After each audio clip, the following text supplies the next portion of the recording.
So this is a video I've been wanting to make for a little while, ever since we left for our national park trip and returned successfully. And this is basically a video about what you need to go have fun car camping. So this video is aimed kind of at, let's say, someone who wants to start car camping, or someone maybe who's just started, or someone who's intimidated by it, or someone who thinks it's expensive, those sorts of things. Um, and I'm a 35-year-old husband with three kids aged um, 6, 8, and 10. So it gives you an idea of where we're at. My wife and I were hikers and campers before we got married. Then when we got married, we did it as a couple. And then for about 6 years, we did nothing outdoors because we were having children and we were exhausted. And any spare time we had was spent napping.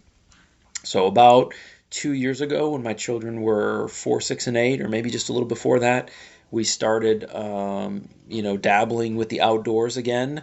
We went to sort of a nearby car camping place and just kind of got our feet wet, tried not to bite off more than we could chew at once, and just enjoy camping. So car camping is basically where you park your car next to your tent. So we're not talking about backpacking or anything like that.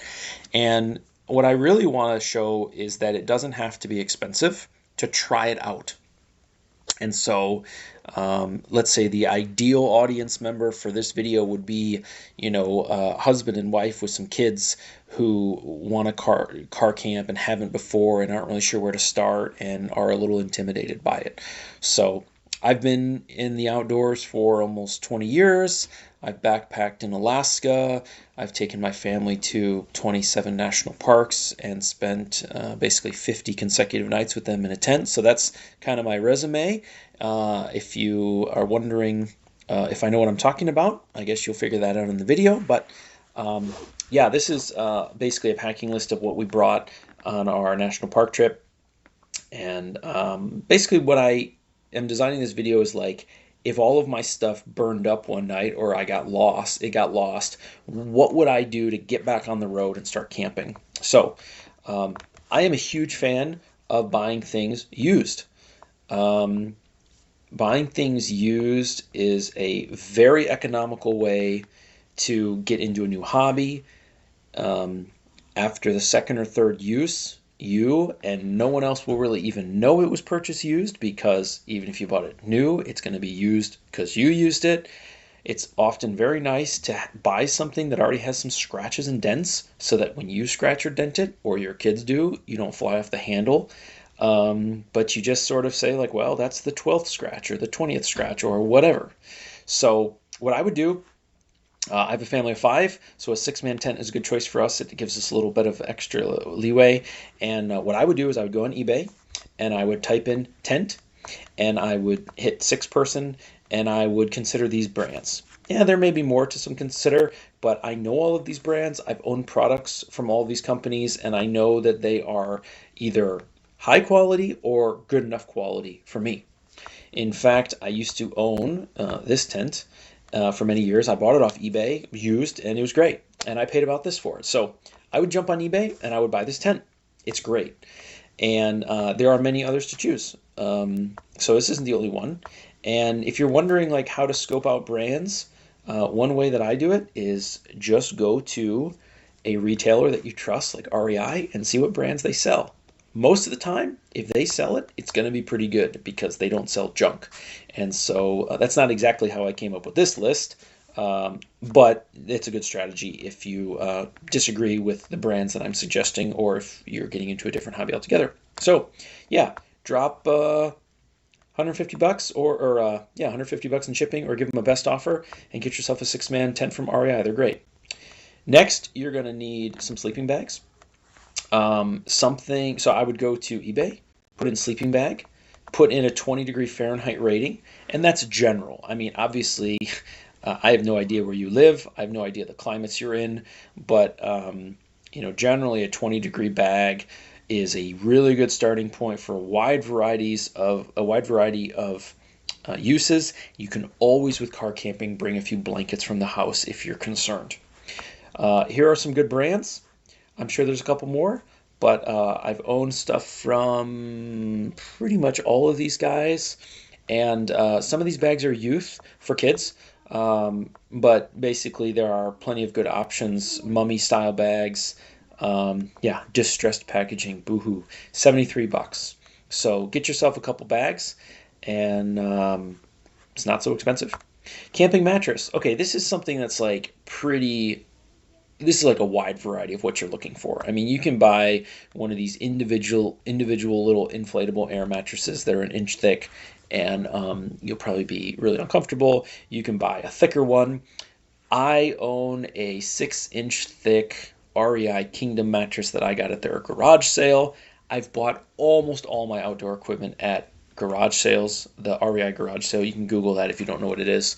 It's where they sell back used gear, and eBay and Craigslist and Facebook and all of that stuff. And of course, over time, you start to get a sense and an eye and a feel for what's a good deal and what's not, and what's good quality and what's not. But yeah, get yourself a camping mattress. Or get yourself 5 individual ones if you want more versatility and you want to be able to go backpacking. And so basically, the king of, basically the king of outdoor mattresses is Thermarest. But Sea to Summit, REI, Kelty, these are all good brands. So, mattress. So then you got to cook. Well, you don't have to cook, but it's nice to cook. Get yourself a Trangia. This runs off of denatured alcohol. You can get it anywhere. It's about 20 bucks a gallon. A gallon will last you forever. And you can do pancakes, you can do eggs, you can do steak, you can do toast, you can do bacon, sausage, you can do pastas, you can do potatoes. You can do so much with this. And 100 bucks, you got yourself a kitchen. Um, and honestly, you're gonna laugh, but that's about it. So you're looking at some for a family of five. That's why the sleeping bags are 350. You're looking at something like 900 bucks. And then I'm going to guess that you already have pillows at your house. You have forks and knives and all that, maybe a cutting board. You already have some clothes. Maybe you have some camp chairs. If not, maybe you buy some camp chairs, or maybe you just enjoy the picnic table that's normally at the site. You may want a cooler. You may already have a cooler. Water bottles, buy disposable if you don't own something. You can use disposables forever, and almost everyone on the big through hikes, Appalachian Trail, Pacific Crest Trail, they're all using smart water bottles because they are light and durable and cheap. You probably have some flashlights, some pocket knives, that sort of thing to do some whittling or carving or whatever at camp, and that's literally all you need. And back to here. This is another really good option. You may have seen in my other videos, these interlocking foam pads. They're great to put down at the bottom of the tent. If you have kids like mine, they don't need a mattress. They're completely satisfied sleeping on carpet. And yeah, set up the tent in your backyard or your front yard or whatever. Try it overnight. Make sure your kids get used to sleeping outside and hearing the crickets and the headlamps shining on the tent fabric and all that kind of stuff. But for less than $1,000, you can propel yourself into a hobby. You have name brand gear that is of a good quality. If there's a problem with it when you get it off eBay, you can return it.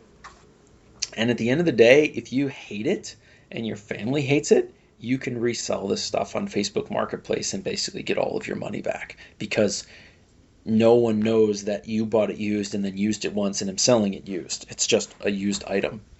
And yeah, what I would say is I have owned the absolute best of the best gear that exists. I've also used Coleman, which is sort of what you'll find at Walmart, and everything in between.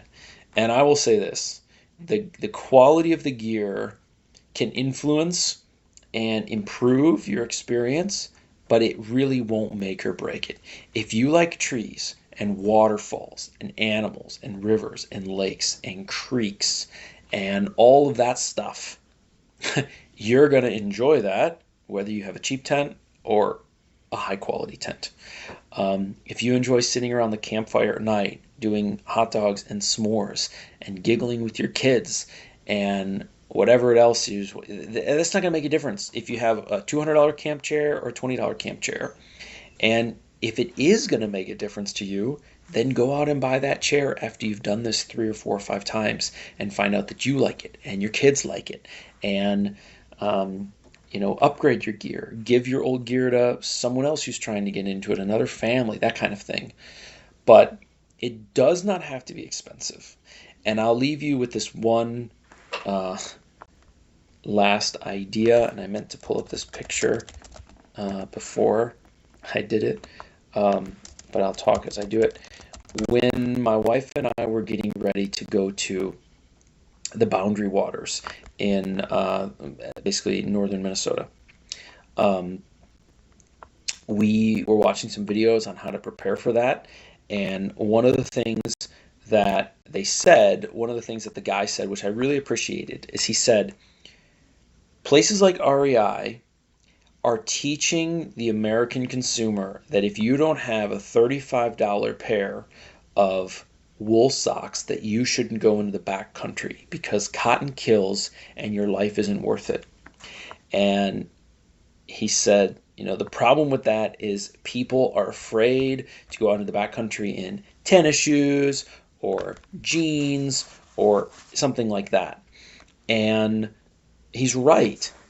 There is a benefit with, Thinsulate and Gore-Tex and Down and Dyneema and all of these things. I mean, there are benefits with all of these technologies, but people used to go into the backcountry and people used to live in the backcountry. People used to go in jeans and wool and all these things, and there are tons of people on the Appalachian Trail with tennis shoes. So don't believe the lie that you have to drop $5,000 at REI in order to go car camping with your family. And I can't find the zoomed in picture, but what I wanted to say was I almost bought one of these older Coleman canoes one time at a used place, and I was looking up some information about it, and I think this was an advertisement from the 70s, and basically it shows this guy, it was a slightly different picture, but it shows this guy in a Coleman canoe doing whitewater canoeing, because it was a whitewater canoe I was thinking of, in jeans. And nowadays, I mean, REI doesn't sell jeans. It's like nylon, polyester, whatever, spandex. Being in the great outdoors in jeans is like this archaic thing. And yet, for however long people have been on Earth, let's call it anywhere from 8,000 to a billion years, 50 years ago, people were in jeans, and that was modern, and that was the latest and greatest. So don't let, the retailers and manufacturers make you feel like you ought not to go into the back country or the front country in jeans. That's ridiculous. Jeans, tennis shoes, sweatshirt, go get them. Get your kids out from behind the screens into nature, doing something adventurous, and have fun. All right, I hope that was helpful to somebody.